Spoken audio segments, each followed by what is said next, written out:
Welcome into the Talkin Tide podcast once again on the Belly Up Podcast Network. I'm Chase Goodbread, sports columnist with the Tuscaloosa News, joined by Travis Reier, the longtime senior analyst at BamaOnline.com.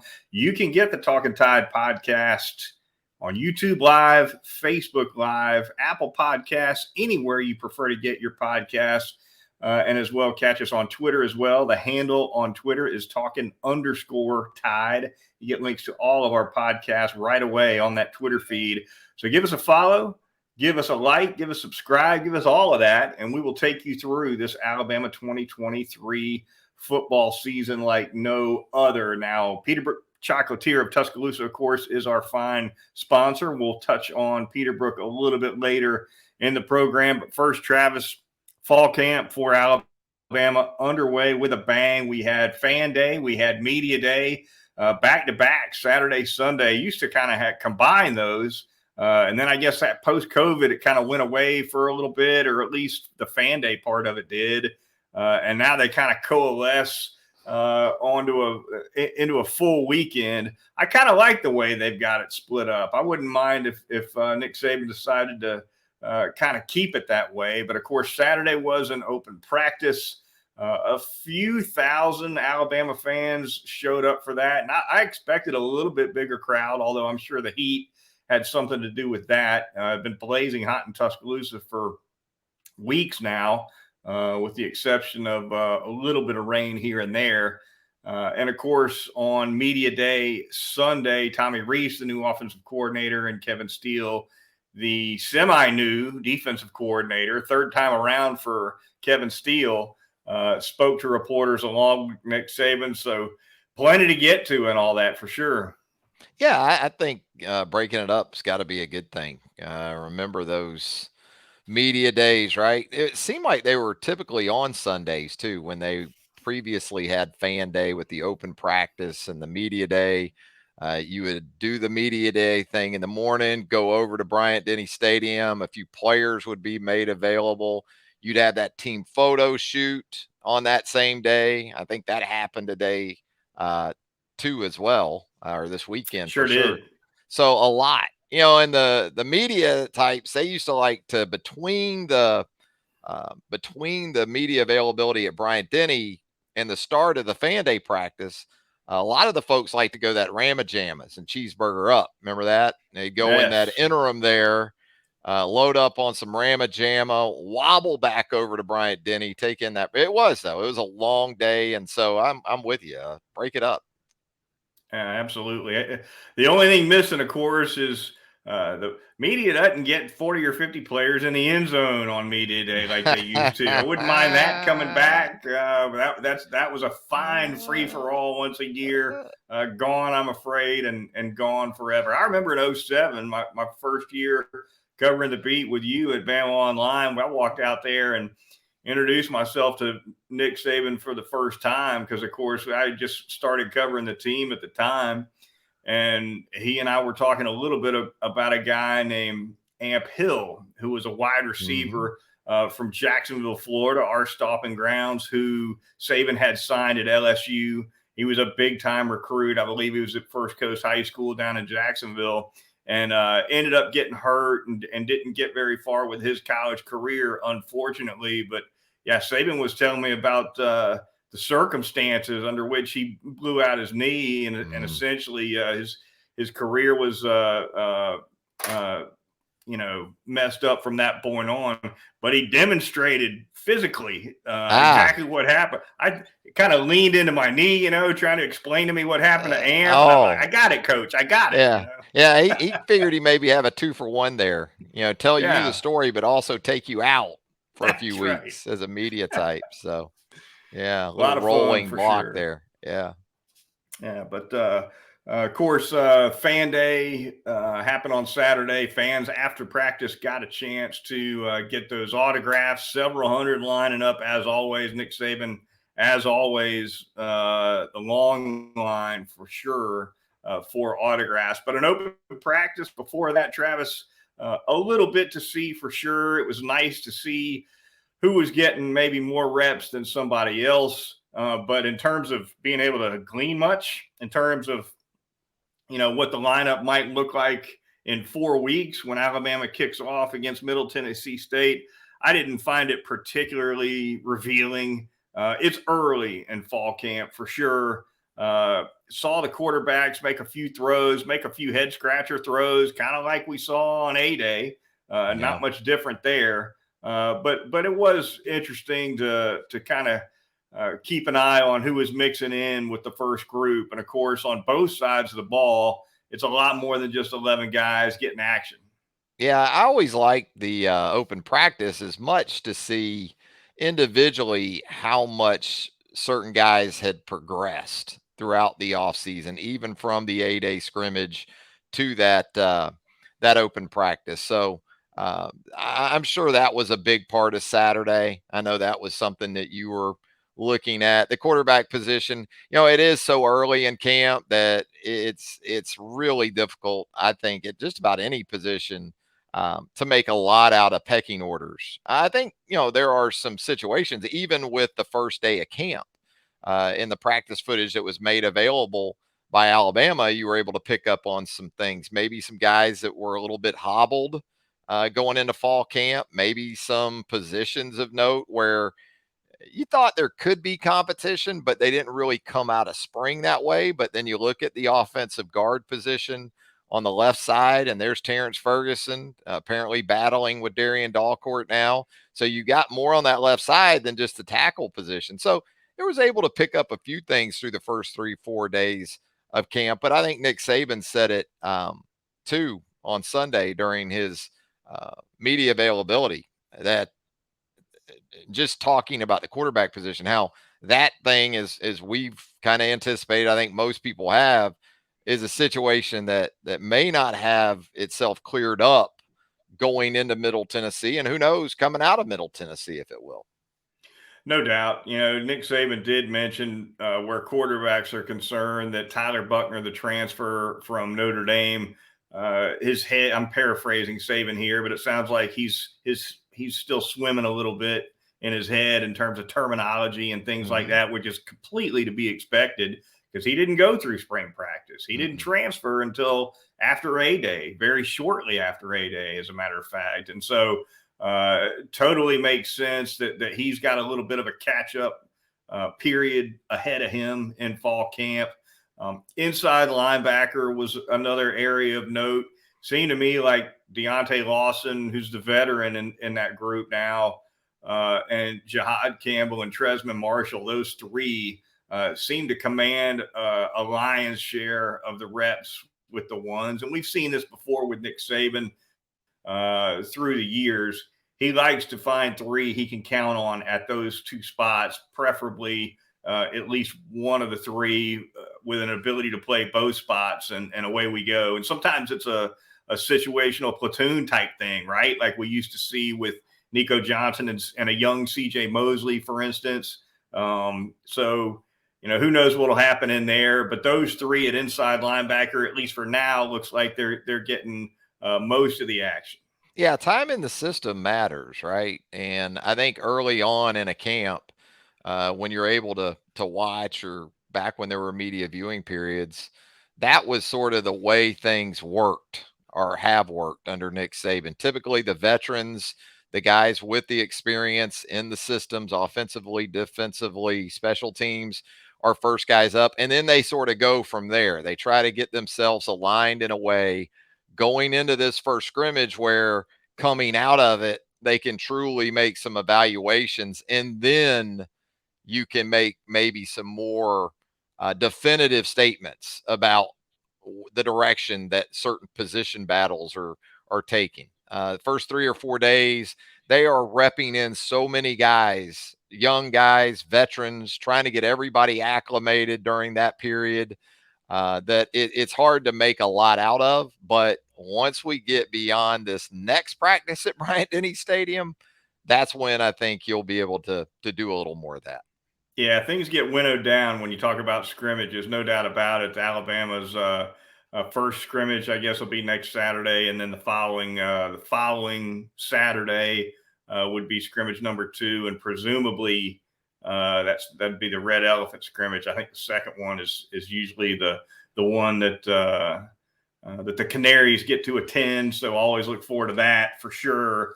But you're right. You know, you got to be careful about what you think about what you see and don't see in an early practice like this. You know, you noted that left guard spot with Ferguson and Dalcourt working on Saturday. What I took from that more than what's happening at left guard is what's happening at center, right? I mean, Yeah. McLaughlin seems to be the guy at Oh, center he at is the this guy. point. In the spring. Dalcourt was in competition, I think, with McLaughlin at that spot. Seems now, and a lot could change. Again, as we noted, it's early. That caveat goes without saying throughout the podcast here this evening. But for now, anyway, seems like McLaughlin's nailed down that center spot, and Dalcourt's battle to play is at the guard spot. Yeah, and for Dalcourt, it's a struggle because we know what they want to be, or we think we know what they want to be offensively this season, and that's a powerful run first football team. And not that Dalcourt's a small guy. McLaughlin isn't a small guy, but in terms of horsepower, right there in the interior of that offensive line, you know Tyler Booker's going to give you some of that at right guard. Right. Seth can be enough, I think, at the center position. But if you start thinking about a trio, I'm guessing that if you're Eric Wolford, you want to ramp up the horsepower at left guard too, and that's where Ferguson, when you look at him, Chase, he's more along the lines of that classic body type of a Chance Warmack or a Lester Cotton, that type of player at the guard position. That if we're going to be a one cut, direct runs more so than we've been certainly last year, that's more the kind of guy. Not that it won't be Dalcourt, but I think there's certainly some reason to think that's the process involved here when you look at the personnel.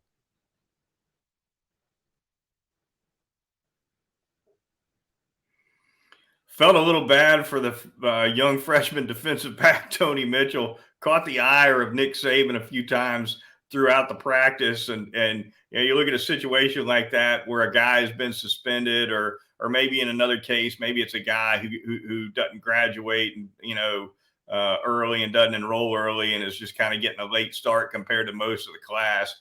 Nick Saban's going to seek those guys out and try to ramp up the learning curve a little bit for some of those young guys. And he had a close eye on Tony Mitchell during drills for sure. And it should come as no surprise, Travis, because secondary is another spot, particularly at the safety position, where Alabama's working with new faces. And it's kind of a double whammy. It's good news, bad news for Tony Mitchell. You're getting coached up by Nick Saban. You're still in the program after his issue off the field. But the reason why you're probably behind is because what happened in the spring kept you out of spring practice. So you think Nick's reminding him of that every time he's getting after him? Well, if you'd have been if you could have practiced in the spring, it wouldn't have been as much of a problem. Through this in March or April. Nick wouldn't do that. Nah, Nick. Just positive reinforcement. No, but I mean, in all seriousness, Tony Mitchell can be as good as he wants to be. Can it be as early as this season? That would surprise me. But absolutely, when you look at that safety position and based on the feedback from the open practice, Devonta Smith in there with the ones, I guess, a good bit, and Malachi Moore working at star. And we go back to what we just talked about, though. They are working a lot of guys in a lot of spots right now. Saw a lot of Trey Amos as well, the transfer. I like Trey Amos a lot. I've been on the Trey Amos train since they brought him in from the portal, because I did a little background on him, went and watched some of Louisiana's games last year, really the Independence Bowl, because Tank Dell, the wide receiver for the University of Houston, is in the NFL now. And if you go back and watch that game, Trey Amos, I think, gave up a little slant for a touchdown to Dell. But other than that, I think Dell had 6 catches for 44 yards. So this was a guy for me when I watched him, especially in man coverage, which is for me the biggest question about Terrion Arnold at corner. Can he really play man coverage at the level that you have to be able to do it in that defense? watching Trey Amos can play some man coverage. So I would absolutely expect him to be right there in that mix. Media day on Sunday. Kevin Steele, Tommy Rees took the podium after Nick Saban. Kevin Steele pretty measured in his words for sure, like you would expect with a 65-year-old coach who's on his third run with Nick Saban now, no doubt about that. But probably the most notable thing I thought that he said was just how coachable his players are on that side of the ball, and you know they're fairly young. They're dealing with a new coordinator. He's dealing with new players, and you know you expect that to some extent. Uh, but it's good to hear for sure from Kevin Steele. First thing out of his mouth, really, on Sunday morning was that these guys have an attentive ear, and they're looking to get better as fast as they possibly can. I thought it was interesting the contrast between Tommy Rees and Kevin Steele in terms of the adaptation that each of those guys had to make coming into Alabama. A lot smoother for Kevin Steele. As he said during his comments on Sunday, pretty much about 80% of the terminology or the verbiage was what he was already using because of his background, not only in that system, but with Nick. Whereas for Tommy Rees, I think conceptually there's some things that line up between what he was doing at Notre Dame and what uh, Alabama has done, but entirely different terminology and how he had to go through that. And, I've talked about it before. That trickles right down to Buckner. You think, well, Buckner's coming in with Rees, they'll click. Well, they probably do in terms of how they communicate, but even Buckner's having to make that transition with the terminology and everything that goes with it. So, yeah, but still was, I think, what you would expect with his background with Nick. Reese was solid, but you weren't gonna get too many revelations from him either. Yeah, he's only 31. He's one of the youngest coordinators in the game. He looks even younger than that. Looks about 27. There's not a gray hair on the guy. Will be soon. There will be soon. He's coaching at Alabama, but if you threw sunglasses on him and asked him to go shag balls and nobody knew any did, you'd think he was a GA. That's how young he looks. I think he is the doppelganger of Scotty Scheffler, the PGA Tour golfer. Next time you see Scotty Scheffler, and you kind of see Tommy Rees, that to me they look almost identical. But I watch a lot of pro golf, so You that may do have something to do with it. 100% more than me. That's for sure. You'll trust me on that one. Yeah. Okay. I'll stipulate over here on that. But yeah, Tommy Rees. What's interesting though is Travis, and I wrote about this earlier today. For a guy as young as Tommy Rees is, and for a guy who essentially grew up in an era of college football where the spread absolutely took over, you'd think he'd be coming in here guns blazing and airing it out. It's just the opposite. And it comes from two things. One, he's the son of a coach who's an old school coach.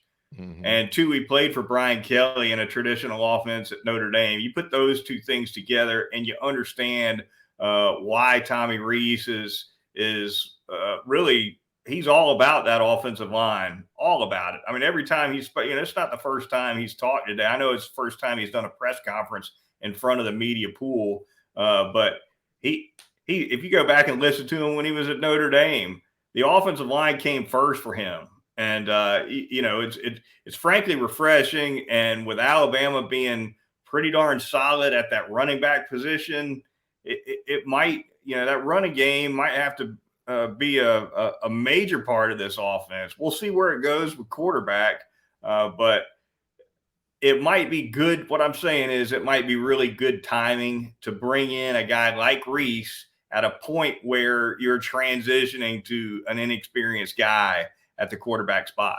Yeah, I think Nick Saban's always thinking of ways that he can mesh a new hire with his returning personnel. And absolutely, I believe that Nick Saban, in making this hire, this latest hire at the offensive coordinator position, had these guys that he was counting on coming back very much in mind in terms of just strengths and weaknesses on the offensive side of the ball. And I think they do match up well with Reese's background. It's interesting, his time under Brian Kelly.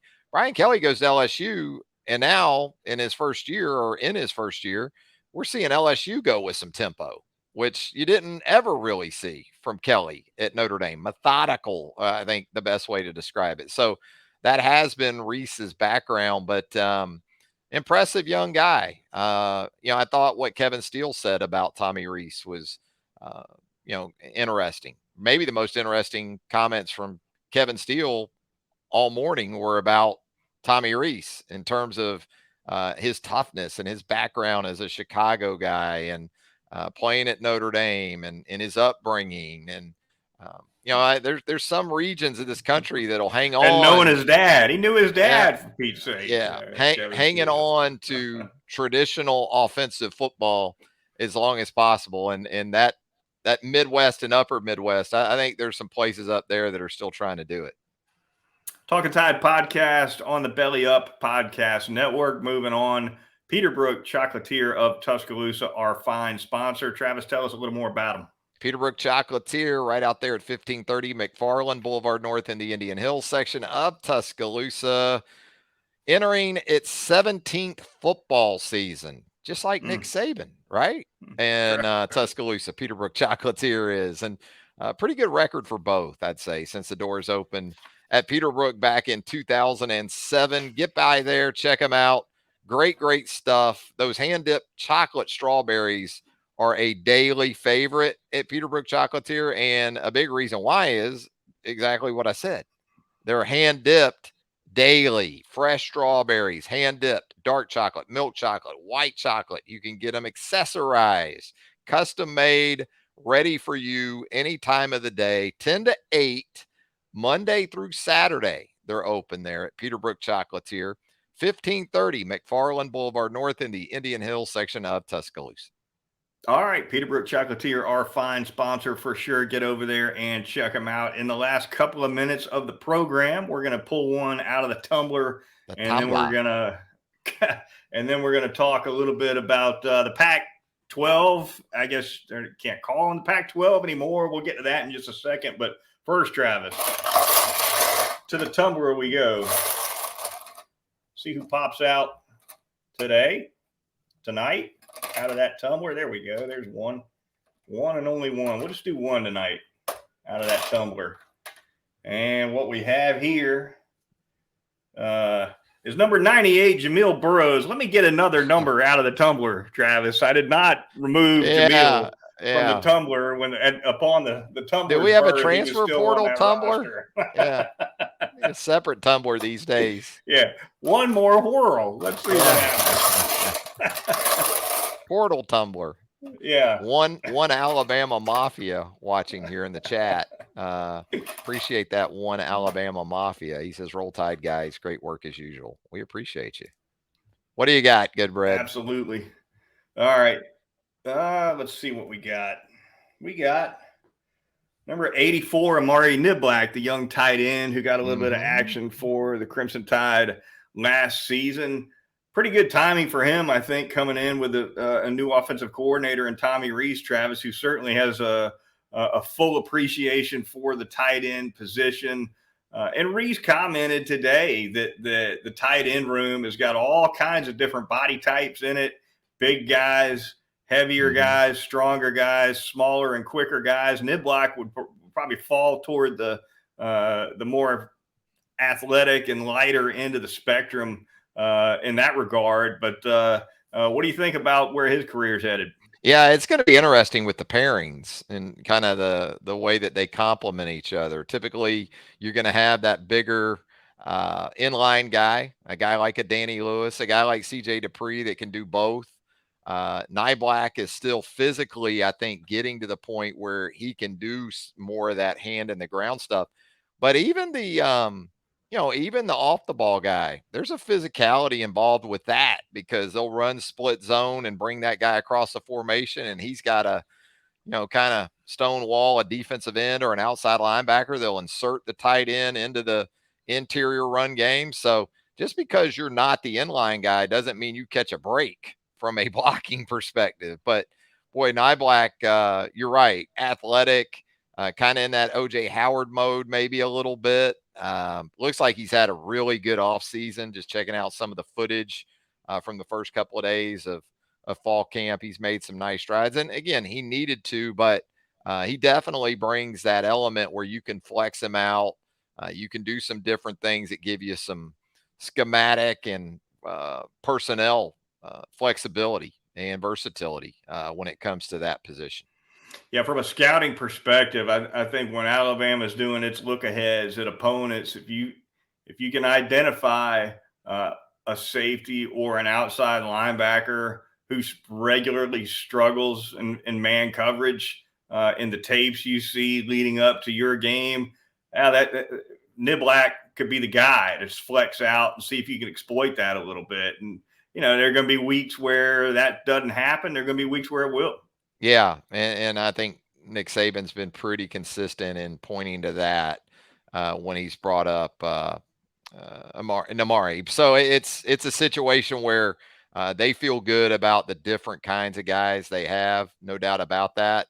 And Niblack is certainly a matchup problem for some defenses, depending on how they use them. And you're right. I mean, Reese has an extensive background with the position. Just look at Michael Mayer last couple of years at Notre Dame. So I think that room was probably happier than maybe any other on the offensive side of the ball when it was announced that Reese was coming on board.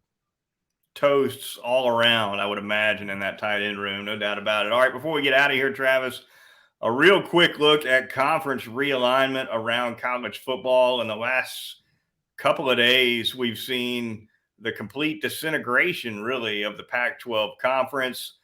Just to recap for anyone who's been living under a rock, you've now got Oregon and Washington headed to the Big Ten. You've now got Arizona, Arizona State, Utah, and previously Colorado bound for the Big 12. It leaves Stanford, Cal, Washington State, and Oregon State looking around at each other in a pretty small room, wondering what they ought to do.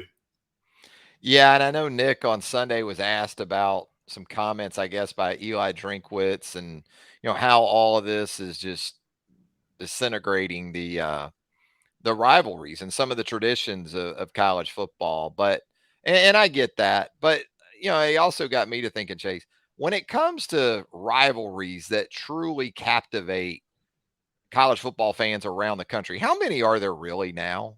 I mean, really, that if you're just a college football fan, let's say in Fresno, California, with no ties to any school or a school east of the West Coast, Ohio State, Michigan, Alabama, Auburn.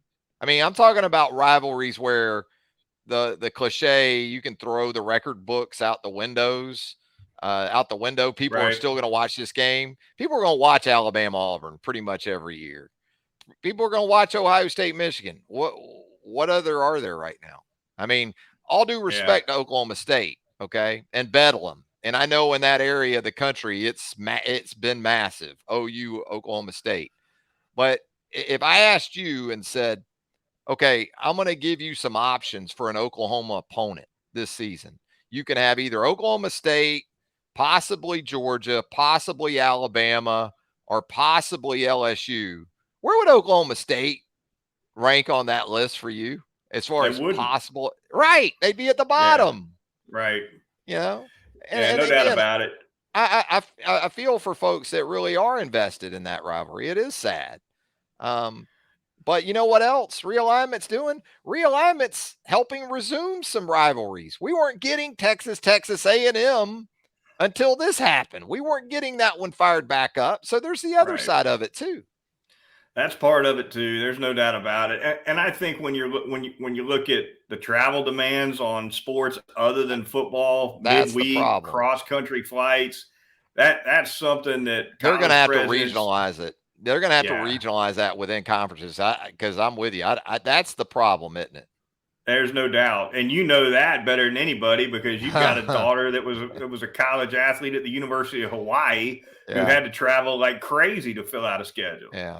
Leave the island on Tuesday, play games in LA on Thursday and Saturday, and then hopefully get back to the island Sunday night. Yeah, Hawaii says cry me a river, okay, when it comes to stuff like that.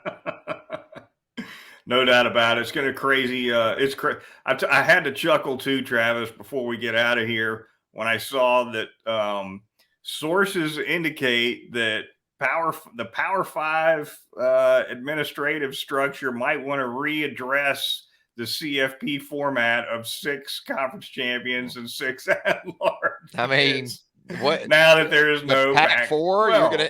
You're gonna take the Pac-4 champ? Yeah.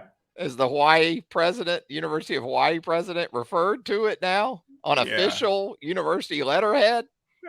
The Pac-4, he called it. Stanford's going to say, hey, we were 3-0 in the league. Put us in, right? Stanford's looking at the Big Ten like, hey, you guys like the academic schools, right? Right. Bring us a little bro-cal in. We got this. Unbelievable. I feel really bad for Washington State and Oregon State, man, because they lost. I